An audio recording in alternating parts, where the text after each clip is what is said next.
Hello mga Marengs! Welcome back again to my channel. Today, ang gusto kong i-share sa inyo or ituro sa inyo ay kung paano kumuha ng passport para sa mga first-timer or yung mga gustong mag-renew ng passport. Kasi bago ako lumabas ng bansa or nag-travel is nag-renew muna ako ng passport sa Manila kahit na alam ko naman na meron pa akong 8 months validity. Binaigi ko na mag-renew na lang ng passport para hindi ako magkaroon ng problema kapag in case na hindi ako nakabalik ng Pilipinas and mag-travel ako ulit from country to another country. So, kapag magta-travel ka outside the country, at least yung passport mo ay may 6 months validity. Ngayon, sa pagkuha ng passport ay mas okay na meron kang appointment than walk-in. Kasi, katulad ko, kahit na meron akong nakuhang appointment date na noon, nag-try pa rin ako na pumunta sa DFA office. Pero hindi ako tinanggap ng guard kasi nga wala akong appointment or hinahanapan ako ng appointment. For me naman, try ako na pumunta doon kasi sabi sa website, sa official website nila is na tumatanggap sila ng mga walk-in applicants. Pero ngayong pandemic is hindi daw kasi kinokontrol nila yung mga applicants na pupunta per day dahil nga sa pandemic. Kasi ini-implement nila yung sa social distancing. Which is, tama naman yung guard. Kaya, nung time na yon hindi na ako nagpumilit. Yes, pero ang alam ko, tumatanggap sila ng walk-in. Depende sa case mo. Case-to-case basis like mga senior na nagpunta na doon. Maganda kasi kapag meron ka ng appointment is mas mabilis yung process. Like, magpapasa ka na lang for processing and then pupunta ka na lang for biometrics and then taking photo. Mas maganda kapag meron ka talagang appointment kasi through online na nakapag-fill up ka na ng form. Wala nang dagdag hassle pa. So guys, kapag panood mo tong video na to at wala ka pang idea kung paano mag-renew or kumuha ng passport, hindi mo alam yung mga requirements, paano mag-fill up ng form, paano kumuha ng slot through online or appointment through online, then make sure that you have to finish this video kasi ito talaga ay makakatulong sa'yo. Okay? So, let's start!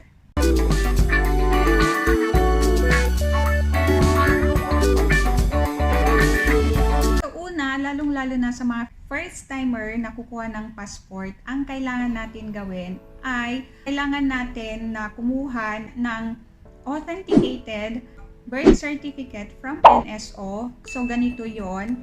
And then, kailangan natin mag-prepare ng isang valid ID like SSS ID, Voters ID, UMID ID, and as DSIS ID, driver's license, katulad ng mga ganun ID.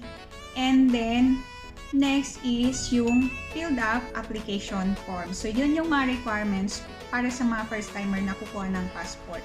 Para magkaroon ka ng filled up application form, kailangan i-visit mo yung official website nila, which is www.passport.gov.ph. Yes, yan yung official website nila. So, ituturo ko na rin sa inyo kung paano mag-fill up ng form. So, ipapakita ko sa inyo dito sa screen. Okay? So guys, eto na tayo. Katulad ng sinabi ko kanina, kailangan puntahan natin yung website nila, which is yung www.passport.gov.ph. Ayan. So, click na lang natin yan.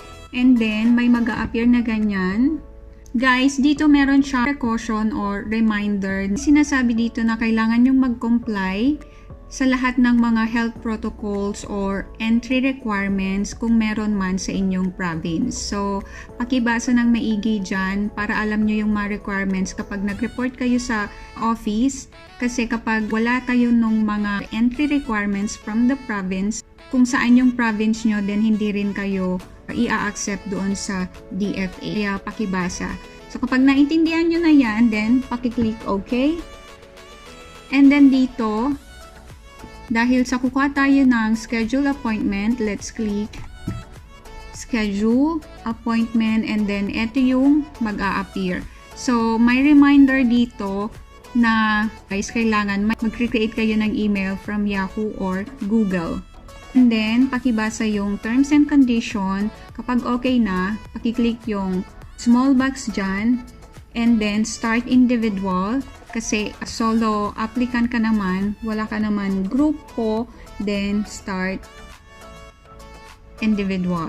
And then guys, ang mag-a-appear is yung site location. Sa site location, ibig sabihin, dito kayo pipili kung saan area, saan kayo malapit para kumuha ng passport nyo. So, yung region is Asia Pacific dahil Pilipinas tayo, so sa Asia tayo, and then country, Philippines, and then ito yung site, ito yung mga offices na kung saan mo gusto kumuha ng passport mo. So, ang suggestion ko is kung saan ka malapit, yun na lang yung piliin mo. So, from Apayao ako, wala pa kaming office doon. Ang malapit sa akin is Tuguegarao and Lawag area, so or Ilocos area. So, ang pipiliin ko ay Ilocos. So, dito tayo sa Robinson. Ito yung address. And kung gusto nyong i-view kung nasaan, then pwede nyo naman i-click or view and then next. So, after that, ang mag-a-appear is sa date and time. Yung site is Ilocos Norte, kung saan ako malapit. So, dito guys, ang ibig sabihin ng red mark is fully booked. Green is available. So, the whole June, dun ibig sabihin, wala nang slot. So, kailangan natin for July. Dito sa July, madami pa silang available slot. So, ang sa akin is i-click ko po kunyari yung 5. And then guys, makikita nyo dito yung mga available time. Dito, pipili kayo kung anong oras ang gusto nyo. Para sa akin is 1 o'clock. So, tick 1 o'clock and then tick also the I'm not a robot. Then, pag may check na, then click next.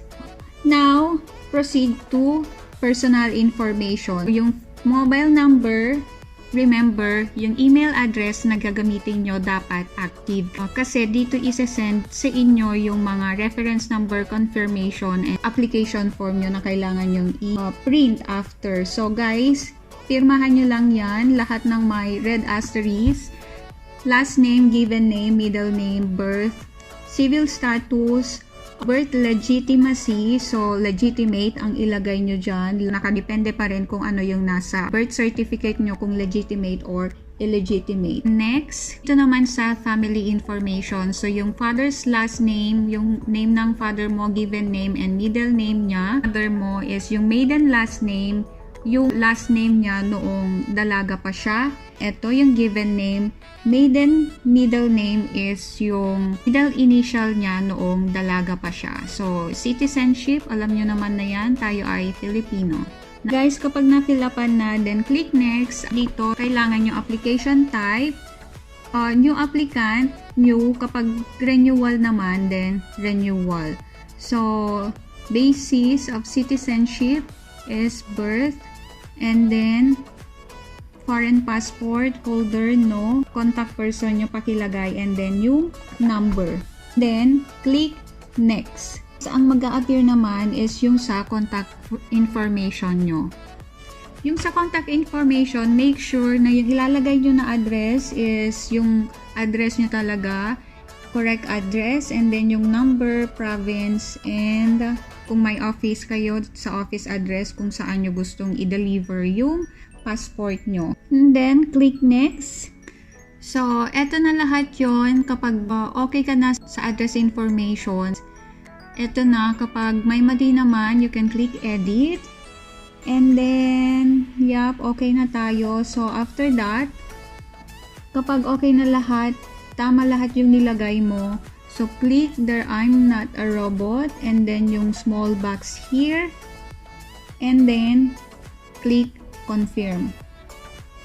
So guys, ganun lang kasimple yung pag-fill up ng form, and then kapag na-submit mo na, may marireceive ka na reference number sa email mo, and then, yun yung gagamitin mo for your payment. So, pwede kang magbayad like sa 7-Eleven, credit card kung may credit card, debit card kung debit card. And then, after that, successful na yung payment mo, may marireceive ka na saying you have successfully confirmed your passport appointment booking. So, sa mail na yon guys, meron doon naka-attach na 4 pages na kailangan mong i-print. So, yun yung application form mo na kailangan mo ding dalhin kapag sa appearance mo na. So, kapag print mo yun guys, remember, kailangan is ipiprint mo siya sa A4 size na bond paper. Yes, kasi may preference sila kung anong size ng bond paper na kailangan. Pag na-print mo na yung 4 pages, idagdag mo na yon sa application mo. So, guys, yung mga requirements is yung birth certificate na authenticated from NSO, one valid ID, and then yung application form mo na 4 pages. Para sa mga renewal naman, ang requirements lang is yung old passport mo, photocopy, and then yung birth certificate mo, and then yung application form mo lang din. Okay? So, assuming guys na okay na yung application mo, may photocopy na, lahat-lahat ready na. So, ang tip ko lang is kailangan kapag yung time na pinili mo is 1 o'clock, kailangan mas maaga ka ng 1 o'clock. Assuming na nandun ka na sa office nila.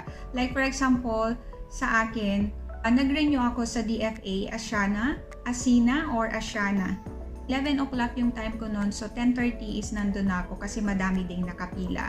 So, ang unang mag-a-approach sa iyo doon sa DFA, Asiana or Asina, yung guard, yun yung mag-a-assist muna sa inyo, yun yung magtatanong kung ano yung purpose mo, renewal or for getting passport first timer ka, ganon.